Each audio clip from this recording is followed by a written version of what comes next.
Have you ever let one moment of anger ruin your entire day? One insult, one rude comment, and suddenly you're hijacked by emotion, thrown off course, and saying things you later regret. Why does it feel like we have no control when emotions flare? And more importantly, how do we take that control back? The Stoics believed that your mind, not other people, not circumstances, is your true battlefield. They taught that power doesn't lie in reacting louder, but in not reacting at all. In choosing calm over chaos. In refusing to hand over your peace to someone who doesn't deserve it. This video will show you exactly how to never get angry or upset with anyone or anything again. Not by suppressing your feelings, but by rewiring the way you respond.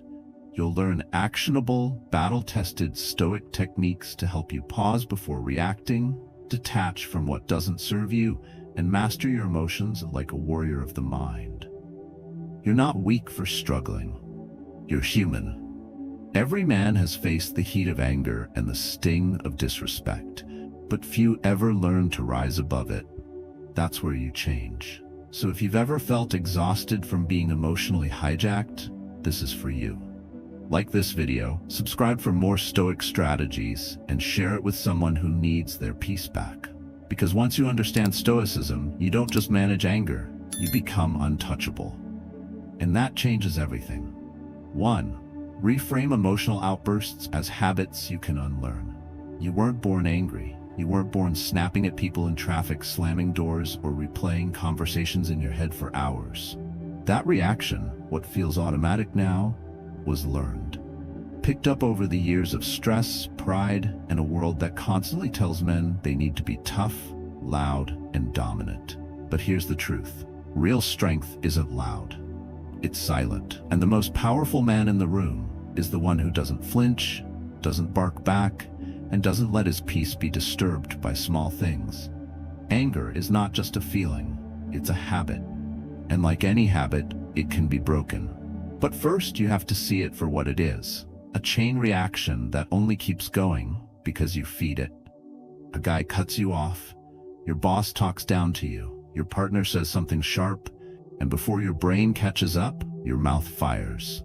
That's the cycle. And most men stay trapped in it their whole lives, believing it's just who they are. But the Stoics saw it differently. They didn't see anger as a personality trait. They saw it as a weakness in disguise. Epictetus once said, "Any person capable of anger is a slave to it." That's harsh, but it's true. When you react blindly, you hand your power to the very thing that triggered you. You become predictable, easy to manipulate, and emotionally exhausted. Now, picture this. You're standing in line at the DMV. You've already been waiting an hour. Someone cuts right in front of you, bold as day. You feel it rise. Tight chest, clenched jaw, that urge to bark back. That moment right there, that's your battlefield. You either fight the same old war you always lose, or you pause and ask one simple question. Will getting angry make this better? You know the answer. You've lived the answer. You've lashed out before. And what did it bring you? Nothing but more stress, more regret, and more distance from the man you're trying to become.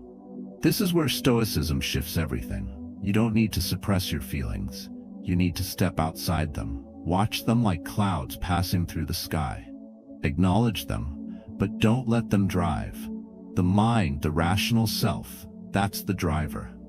That's the power Stoics built through discipline. Most men go through life thinking their anger is justified. That's proof they care.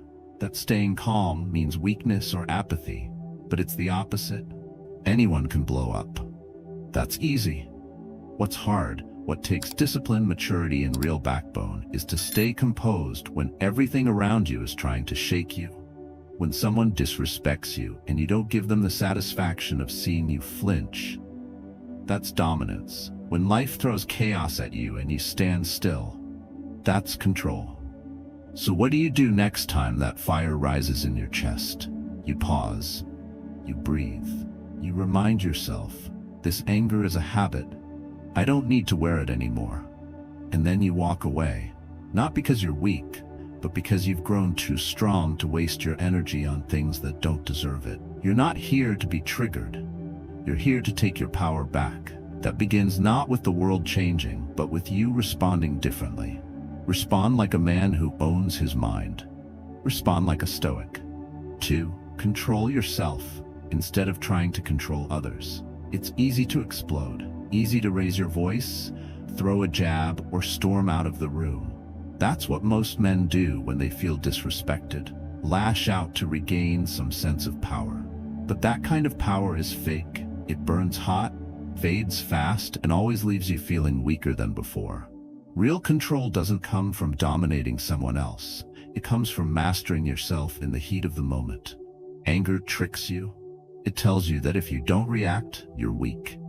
That if someone pushes you, you need to push back harder. That silence is surrender. But think back. How many times has getting angry actually solved anything?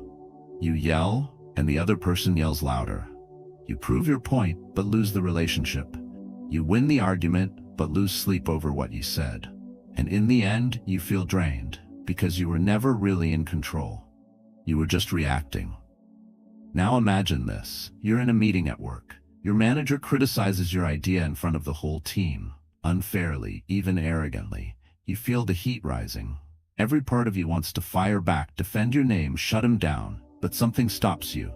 A voice inside says, if I respond now, I'll only make this worse. So you pause, you breathe, you say, thanks for the feedback, I'll revisit it, and you move on.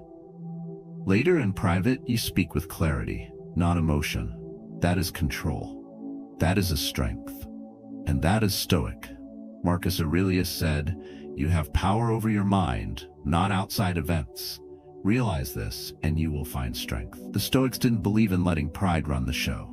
They believed in response over reaction, clarity over chaos. They understood what many men still don't. Trying to control other people is a losing game. What you can control, and always could, is how you choose to show up. The mistake most men make is believing that silence means weakness, that walking away makes you look less of a man. But think about the last time someone lost it in front of you. Did you respect them more, or did they lose power in your eyes? Rage is loud, but respect is quiet. When you stay calm in the face of provocation, you become untouchable. And that unnerves people far more than shouting ever could. The Stoic path doesn't mean you never speak up. It means you choose how and when you speak, on your terms, not your angers. When you learn to delay your reaction, to let the emotion pass before you act, you create space. And in that space, you find wisdom. You make better choices. You keep your self-respect intact. Next time someone disrespects you, don't take the bait. Let them act small. You stay solid, not because you're afraid to respond, but because you're choosing not to fall into their storm. You rise above it, not for them, but for yourself. That's what control really looks like. It's not about having the last word, it's about having the last piece. So start today. Don't try to control the room. Control your breath, your words, your face, your energy. You'll walk out of every conflict with something most men never find, your dignity untouched. And that's a win no one can take from you. 3. Build calm like a muscle, through daily practice. You can't expect to be calm in chaos if you've never practiced calm in silence. That's the part most men miss. They wait until they're angry, disrespected, or overwhelmed, and only then do they try to control themselves. But emotional strength doesn't show up on command. It's trained, it's earned. It's built in the quiet moments when no one's watching. Just like your body won't grow stronger without consistent training, your mind won't suddenly hold steady under pressure unless you've been working on it daily. Self-mastery isn't a switch you flip, it's a skill you forge. Think about a man who's never touched weights suddenly walking into a gym and trying to lift 300 pounds. He gets crushed. The same goes for your emotions. If you never train yourself to pause, to breathe, to sit with discomfort instead of reacting, then the first time life hits you hard, you fold. Not because you're weak, but because you're untrained. Now imagine this. You're home after a long day. Your kid spills juice on your laptop. Your instinct fires. You want to yell. But something clicks. You've been working on this. Instead of reacting, you pause. You breathe. You say, let's clean it up. That moment feels small, but it's not. That's a rep. That's strength in action. And that rep will serve you in far bigger storms. Stoicism isn't a philosophy built for monks on a mountain. It was designed for real life, for soldiers, leaders, workers, fathers, people surrounded by stress, noise, and conflict. It teaches that peace isn't found in isolation. It's found by training your mind to stay still in the middle of the storm. And that training starts with the little things. Waking up early to reflect, journaling your thoughts before bed, choosing silence over sarcasm when someone frustrates you. These aren't empty rituals, they're workouts for the soul. The mistake most men make is waiting for the fire to prove they can stay cool. But that's not how it works. You prepare in advance. You build rituals that strengthen your focus, deepen your breathing, and sharpen your awareness. Because when pressure hits, you don't rise to the occasion, you fall to the level of your training. The Stoics understood this. Marcus Aurelius wrote every day, reflecting on what triggered him, what tested him, and how he could respond better tomorrow. Not because he was weak, but because he wanted to grow stronger. And Epictetus, once a slave, taught that discipline begins not in the grand gestures, but in the daily control of thought and emotion. They practiced calm as a habit, not a reaction. So if you want to stop being the man who always loses it when things go wrong, start being the man who prepares before they do. Sit with your discomfort instead of reaching for a distraction. Notice your breath when you're tempted to speak. Reflect at the end of the day, even if it's just for 5 minutes. These aren't small acts. They're your emotional weightlifting. No one's born a Stoic, and no one wakes up with perfect self-control.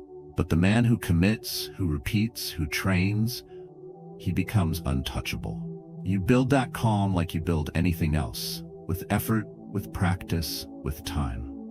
So don't wait for the world to test you. Test yourself. Every day. Because the man who trains his mind in stillness wins when the noise comes. 4. Let go of what doesn't serve you. You had your whole day planned. Wake up early, hit the gym, knock out your tasks, and feel on top of everything. Then the traffic hits. Someone canceled a meeting last minute. Your boss piles more on your plate with zero notice. Now the plan is wrecked and frustration builds fast. That tightness in your chest, that heat in your throat, it's not from the event. It's from your resistance to it. You're not angry because things changed. You're angry because you thought they wouldn't. But the world doesn't care about your schedule. Life doesn't ask for your permission before it changes course. And the longer you cling to how you wanted things to go, the more you suffer. That's not weakness. That's attachment. An attachment left unchecked becomes a trap. A man who needs everything to go right to stay calm is a man who will never know peace. Letting go isn't giving up. It's recognizing what's not worth holding. It's learning to tell the difference between what's in your hands and what's slipping through your fingers, no matter how tightly you grip. The Stoics understood this better than anyone. They didn't waste energy on traffic, rude people, or changing plans. They saved that energy for what they could actually shape: their character, their mindset, their response. So when something throws off your day, don't immediately react. Step back. Ask yourself, is this in my control? If the answer is no, don't fuel it with your attention. Let it pass like bad weather. You're not ignoring it. You're choosing not to drown in it. That's not denial. That's discipline. The common mistake most men make is believing that control means forcing things to fit. But real control is about adaptation. Power isn't making the world obey. It's staying calm when it doesn't. That's why Stoicism isn't passive. It's precise.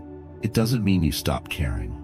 It means you stop wasting care on what can't be changed, and that shift right there frees up your strength for what truly matters. Now picture this. You're in a parking lot. A stranger backs into your car, leaves a dent, then shrugs like it's no big deal. You want to erupt. You want justice. But after that first wave of emotion, you pause. You ask yourself, will raging at him fix the dent? Will it make him care more? No. So you do the paperwork, you stay calm, you protect your energy, and you drive away. Not just with a damaged bumper, but with your dignity intact. That's the move. That's the win. Not because you let him off easy, but because you didn't let him take anything more than metal. He doesn't get your peace, your night, your health. You kept those. Because you let go of what wasn't worth keeping. Stoic strength doesn't shout. It doesn't cling. It releases. And in that release, there's real control. So start asking yourself more often, is this mine to hold?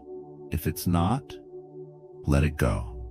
Because the man who knows what to carry and what to drop doesn't get angry at every storm. He walks through it, calm, clear, and unshaken. And that man, no matter the chaos, remains in control. 5. Turn conflict into a personal test of mastery. You can't avoid conflict. Not if you're alive, working, dealing with people, building something real. Someone will challenge you, misunderstand you, talk down to you, or push your limits. That's just life. But the way most men approach conflict is reactive. They see it as a threat to their pride, a moment to win or prove something. So they tense up, raise their voice, and try to dominate. But in doing so, they miss what conflict really is. It's not a threat to your power. It's a mirror of it. Conflict reveals where you still lose control, where your ego still takes the lead. You're still a slave to other people's opinions. And this is exactly why the Stoics treated every confrontation, every insult, every unfair moment, not as a problem, but as practice. They believed life constantly gives you reps. Opportunities to strengthen your mind by refusing to be pulled down by the noise. Picture this. You're standing at the counter of a hardware store. You've been waiting patiently while the clerk helps someone else. Then a guy behind you jumps ahead, waves a receipt, and demands to be served first. He raises his voice. Everyone turns. And there you are, heart racing, jaw tight, ready to explode. But you don't. Instead, you step back internally. You ask yourself, what's actually at risk here? My time, my ego, or my peace? And right there you choose, not to roll over, but to rise above.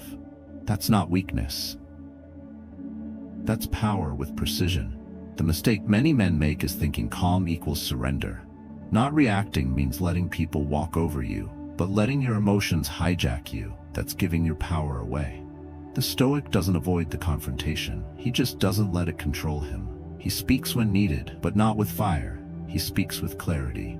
Because he knows the only thing worse than being disrespected is lowering yourself to match that disrespect.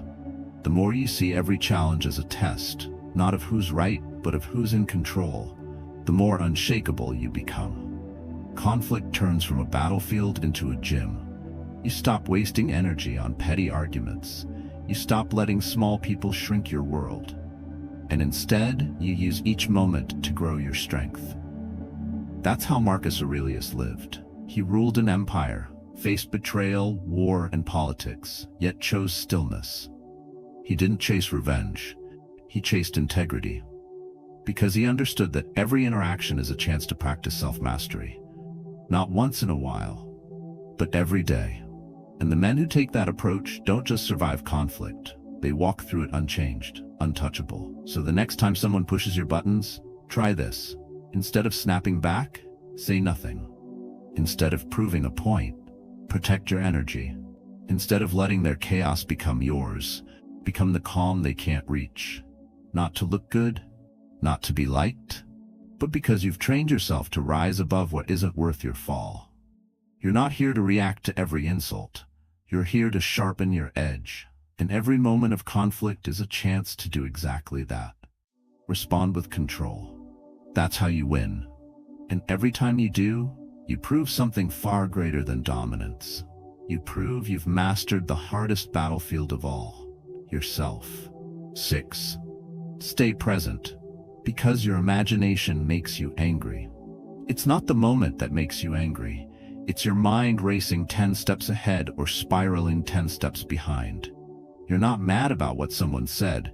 You're mad about what they meant, what might happen next, what it says about you, what you should have said back. That noise in your head? That's where most of your suffering comes from.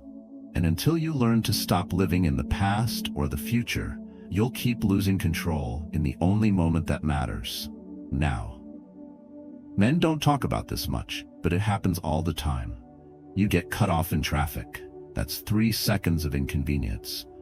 But in your head, you replay it for the next 30 minutes. You imagine confronting the guy, yelling and showing him who's boss. You carry that weight into your next call, your next meeting, even your dinner table. The moment's gone, but your mind drags it like a chain. And that's how small things become heavy burdens, because you never learn to let them go at the moment they happened. Stoicism cuts through this mental clutter like a blade. It says, you only ever have now, and now there is no insult, no imagined outcome, no history to fix. There is only breath, action, choice. Marcus Aurelius trained himself to snap back to the present every time his thoughts wandered. He reminded himself, you could leave life right now. Let that determine what you do and say and think. Not tomorrow, not after you win the argument. Right now. The common trap is believing your thoughts are facts. That's just because you're thinking it, it must be true. But most of what you react to isn't real, it's imagined. The Stoics understood that an untamed mind is the root of unnecessary pain. That your imagination, if left unchecked, will build enemies that don't exist and arguments that never happened. Try this instead. You're walking into a conversation with someone you don't like. You're already bracing for conflict, expecting disrespect. That tension? It's not from anything they said. It's from the future you've already created in your head. Stop. Come back. Be in the moment. Maybe they will say something rude. Maybe they won't. Either way, you'll handle it better from a grounded mind than a racing one. This is why the practice of mindfulness isn't just spiritual fluff. It's a tactical advantage. It keeps your head clear when your instincts want chaos. You don't have to sit cross-legged for an hour to get it. You just have to notice your breath, your posture, the sound in the room, the feeling of your feet on the ground. Every time your mind wants to spin stories, you bring it back. You train it, like a muscle, to stay here. And when you do, you stop overreacting to things that aren't even happening. You stop reliving what you can't fix. You stop rehearsing what you don't need to say. You start responding, not from anxiety, not from fear, but from presence. That's where your calm lives. That's where your power lives. You don't control what has already happened. You don't control what hasn't happened yet, but you do control now. And if you can own now, even just for a few breaths, you're not just practicing Stoicism, you're living free. And that's the kind of strength no one can take from you.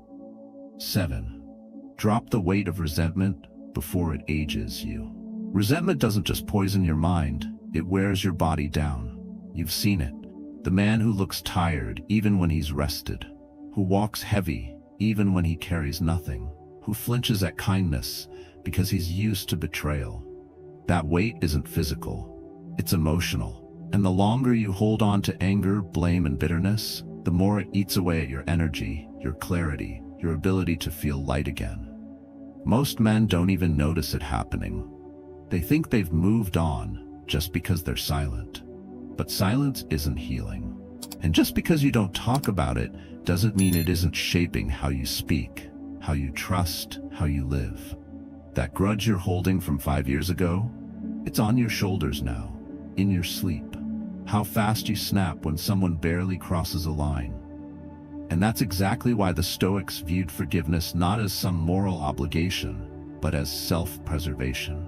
Letting go isn't about making peace with what was done to you. It's about refusing to let it keep owning you. Because every ounce of resentment you hold robs you of peace in the present. And no one deserves that kind of power over your life, not even the person who wronged you. Epictetus said, "You may fetter my leg, but not even Zeus can get the better of my will." That's what forgiveness is. Not approved, not forgetting, but refusing to be shackled from the inside. Think of a moment when someone crossed the line, Maybe they lied, left, or embarrassed you in front of others. You told yourself you'd never forget, and maybe you didn't. But every time you think of them, your stomach tightens, your energy drops, your peace leaves. That's not a strength. That's self-inflicted punishment. You're reliving what they did long after they've forgotten it. And that's the trap, thinking that holding on protects you, when in fact it weakens you. The Stoic doesn't hold anger like armor. He releases it like fire in his hands, because he knows it burns the one who carries it most. Forgiveness doesn't mean trusting them again. It means reclaiming space in your heart for something better, something lighter. And it starts with one choice. Stop feeding the story of what they did. Every time you replay the offense, you reinforce the wound. So stop rehearsing pain. Start protecting your energy. You're in the break room. Someone throws a slick comment. You know it's a jab. You could clap back. You could carry it home. Talk about it with your buddy. Let it replay in your mind till midnight. Or you could smile. Not because you're weak, but because you're done carrying trash that isn't yours. You breathe, you walk out, and you leave the weight behind. That's not passivity. That's power under control.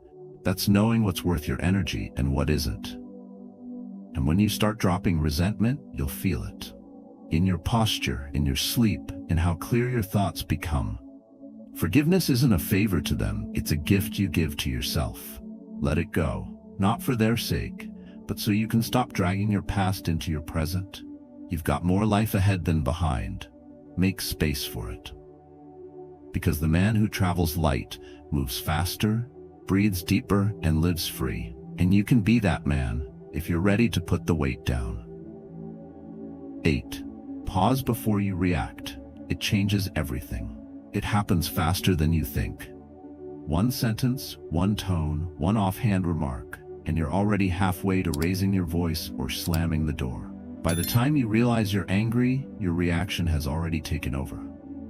That's how most men live, on autopilot, pushed by outside triggers, pulled by inner tension. And in that split second between the spark and the fire, they give away their power. But what if that split second was the place you took it back? Stoicism begins in the pause, the space between what happens and what you do next. That's the battlefield, not the argument, not the insult. The real fight is in that breath, that tiny delay where you choose, do I react like I always do, or do I respond like the man I'm trying to become? Most don't even see that space. Their emotions outrun their awareness. But once you start recognizing it, you realize how much control you actually have and how often you've been throwing it away. Let's say you're at home. Your teenage son talks back again. That tone, that look in his eyes, it stings, you're about to snap. But something holds you. You take one breath, then you say, I'm going to respond in a minute. That move right there, that's power. Not silence out of fear, but restraint with purpose. You've just interrupted a cycle that's played out for years in millions of households, and now you're writing a new one. The mistake is believing that if you don't react fast, you'll lose respect. That hesitation means weakness. But what you gain in those 2 seconds is clarity. You give your brain time to process, to decide, to aim. That's what the Stoics trained for, not the absence of emotion, but the mastery of timing. Marcus Aurelius didn't say don't feel. He said don't act unless it serves the greater good. And that good often starts with silence. We live in a world that rewards fast reactions. Text back now, respond now, defend yourself instantly. But emotional discipline isn't about speed, it's about accuracy. Saying the right thing at the right time with the right tone. And you can't do that if you let adrenaline do the talking. You need to stop, to breathe, to name what you're feeling before it becomes something you regret. It doesn't take years of meditation. It takes one choice. When the pressure hits, you pause. You tell yourself, I don't need to react yet. You walk to the other room. You take 10 deep breaths. You ask, what's the outcome I want here? And then, only then you speak. You move. You act. Not from ego, from intention. The Stoic man isn't cold. He's clear. He's not slow. He's steady. He doesn't repress what he feels, he commands it, because in that pause he sees more. He sees the consequences, he sees the opportunity, and he steps into both with a steady hand. So from this point forward, treat every moment of tension as your training ground. When your heart starts to race, when your face heats up, when your fists want to clench, don't move. Not yet. Let the moment settle, then decide how to own it. Because the man who masters the pause doesn't just win the argument, he wins himself. And that is a victory worth choosing again and again. Now you know, you are not a prisoner of your emotions. You are not bound to anger, resentment, or the need to react. What the Stoics taught, what men like Marcus Aurelius and Epictetus lived, is that calm is not given, it's earned. Self-control is not about denial, it's about discipline. And peace isn't weakness, it's power, sharpened in silence. We've explored how anger is a habit that can be unlearned, how real strength comes from mastering yourself, and how emotional calm is built like a muscle through small, daily choices. You've seen that letting go is not surrender, but wisdom. Staying present is the best defense against stress, and that in every moment of tension, you have a window, a pause, where your character is forged. This isn't theory, this is your life. It's in the way you respond to your partner, how you hold your ground in meetings, how you walk away from noise and stand firm in your values. Each moment is a chance to practice. And the more you practice, the more natural it becomes. This is how you stop being triggered by everything and start becoming untouchable. So I invite you, begin with today. Train your breath, hold your words, master your pause, and build a mind that cannot be shaken by what it cannot control. If this message spoke to you, share your story in the comments. What moment tested you recently? What have you learned from holding back? We learn by reflecting, and we grow by helping others do the same. Because in the end, the man who can master himself, his thoughts, his reactions, his energy, is the man who owns his life. And that is the kind of strength that endures.